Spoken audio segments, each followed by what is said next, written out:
कचरा गाडी नाही की मग कोणती गाडी? कोणती गाडी? मग कचरा गाडी ना घंटा गाडी ती कळत नाही काय मला? हा छोटा हत्ती घेऊ. अरे घंटा गाड्या तर समजत नाही काय मला?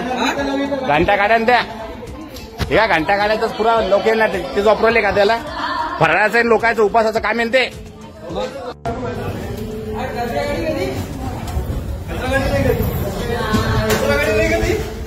कचरा गाडी नाही की मग कोणती गाडी? कोणती गाडी? मग कचरा गाडी ना घंटा गाडी ती कळत नाही काय मला? हा छोटा हत्ती घेऊ. अरे घंटा गाड्या तर समजत नाही काय मला? घंटा गाड्या त्या ह्या घंटा गाड्याच पुरा लोक ना